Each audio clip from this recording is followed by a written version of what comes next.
Bom dia, 702. Como hoje é feriado, eu estou gravando essa videoaula para a gente corrigir alguns exercícios. Os exercícios são da página 128, livro 2, número 7. Vamos lá. Um triângulo ABC é isósceles, ou seja, ele tem dois lados iguais, e cada ângulo da base é igual ao dobro do ângulo do vértice. Calcule a medida desse ângulo. Então, primeiro vamos trabalhar com o triângulo isósceles. Vou colocar um triângulo isósceles aqui para vocês. Todo triângulo tem três ângulos. Está falando que os dois ângulos da base, que são iguais necessariamente em um triângulo isósceles, os ângulos da base vão ser iguais, porque eu tenho dois lados iguais, logo vou ter dois ângulos iguais também. Está falando que os ângulos da base são o dobro do ângulo aqui do vértice, da pontinha aqui. Então, se o ângulo do vértice, que não conhecemos o valor, for x, já que não conhecemos o valor, vamos chamar de x, aqui embaixo vai ser o dobro, cada ângulo desse vai ser 2x. Sabemos que a soma dos ângulos internos de um triângulo é sempre 180, seja qual for o triângulo, vai dar sempre 180. Então, se eu somar esses três ângulos, eu encontro 180. Então, 2x mais 2x mais x é igual a 180. Eu posso somar todos esses x aqui, juntar. Então, se eu tenho 2x mais 2x mais 1x só, no total eu vou ter 5x. Desse lado aqui eu só repeti, ó, 180 eu só repeti. O 5, ó, eu tô multiplicando aqui o x, é 5 vezes o x, então ele vai para o outro lado dividindo. Ou seja, 5 vezes quanto que vai dar 180? Eu passo o 5 para o outro lado, dividindo, para encontrar esse valor. 180 dividido por 5 é igual a 36. Então, o ângulo do vértice, que é esse ângulo aqui, é 36 graus. Agora vamos para a questão 8, que está falando sobre tangram. Eu acho que todos conhecem o tangram, sabem como é que é feito. Agora vamos para a questão 8, que está falando sobre tangram. Isso aqui é um tangram. Acho que quase todo mundo conhece o tangram e sabe como é feito. Mas se alguém não souber, não sabe como é construído o tangram, na próxima aula eu posso ensinar a vocês. Vamos lá.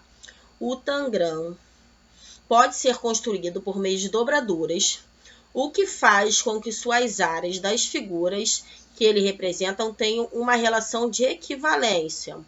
Ou seja, um equivale a 2 vezes o outro e assim por diante. Complete as afirmações abaixo utilizando a figura 2. Então, vamos utilizar esta figura. Já que vamos utilizar essa figura, eu vou deixar ela aqui laranja. Está perguntando, a área do quadrado 3, aqui, é igual ao, ou seja, é igual a quantas vezes essa área aqui, que eu deixei de laranja. A gente pode ver, ó, que se dividir aqui por 2, vai ter dois triângulos, mas vou colocar aqui para vocês verem melhor. Ó, um triângulo aqui e outro aqui. Então, a área do quadrado equivale ao dobro da figura 2. Vamos para o próximo. São necessários, ou seja, são necessários quantos triângulos, né? Vou completar aqui com o número do 2, né? Porque estamos só utilizando o triângulo 2 para cobrir a área do paralelogramo. O paralelogramo é essa figura aqui, ó, o 4. Então, está perguntando quantos triângulos do 2 são necessários para cobrir totalmente aqui. Vou colocar aqui para vocês verem também, ó. Vou colocar um triângulo aqui e outro aqui. Então, são necessários os triângulos. Agora, vamos para C.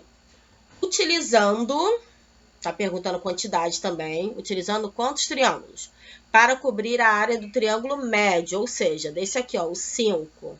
Vou mostrar para vocês também como vamos cobrir o 5. Vou colocar um triângulo desta forma, outro desta forma. Então, também utilizamos dois triângulos. Agora, a última.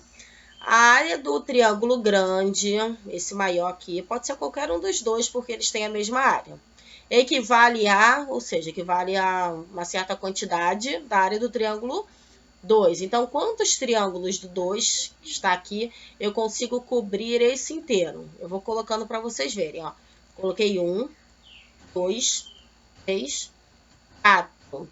Então, equivale ao quádruplo da figura 2. Para finalizar a página 128, vamos ao exercício 9. Verifique se as afirmativas são verdadeiras ou falsas e justifique suas respostas. Letra A. Todo triângulo escaleno é obtusângulo? Um triângulo escaleno é aquele que tem os 3 lados diferentes. E obtusângulo é aquele que tem um ângulo obtuso, ou seja, um ângulo maior do que 90 graus. Então, está perguntando, se ele for escaleno, ele necessariamente precisa ser obtusângulo? Precisa ter um ângulo obtuso? Nem sempre, não precisa. Esse é um exemplo. Esse triângulo é escaleno, tem os 3 ângulos diferentes. Porém, ele é retângulo, tem um ângulo reto. Então, essa afirmativa é falsa. Vamos à letra B. Todo triângulo equilátero é acutângulo, ou seja, todo triângulo que tem os 3 lados iguais, tem os 3 ângulos agudos, equilátero, 3 lados iguais, acutângulo, 3 ângulos agudos. Vou colocar um triângulo equilátero aqui. Equilátero, os 3 lados iguais. Todo triângulo equilátero também tem os 3 ângulos iguais. E eles vão ter sempre 60 graus. 180 dividido por 3, 60. Então, todo triângulo equilátero vai ter sempre 60 graus nos ângulos. 60 graus é um ângulo agudo, que é menor do que 90. Então, todo triângulo equilátero é acutângulo. Verdadeiro. Letra C. Um triângulo retângulo pode ser isósceles? Está perguntando se pode. Não está falando que é sempre. Então, vamos colocar um triângulo retângulo aqui, isósceles, para vocês verem que pode sim. Ele é retângulo, ó, um ângulo de 90 graus, e ele também é isósceles, porque tem 2 lados iguais aqui. Se ele vai ter 2 lados iguais, ele vai ter 2 ângulos iguais também. Um de 45 e outro de 45 também. Então, essa afirmativa é verdadeira. Agora a última. Existe um triângulo obtusângulo e equilátero ao mesmo tempo? Não coloquei outro triângulo porque o equilátero está aqui no meio, ó. Se ele for equilátero, ele pode ter ângulo obtuso? Não tem como. O triângulo equilátero vai ter sempre ângulos de 60 graus. Então, essa afirmativa aqui é falsa. Não tem como o equilátero ter ângulo obtuso. Resposta falsa. Então, com esse exercício, eu finalizo a aula de hoje. E espero vocês na semana que vem. Bom feriado aí. Beijos.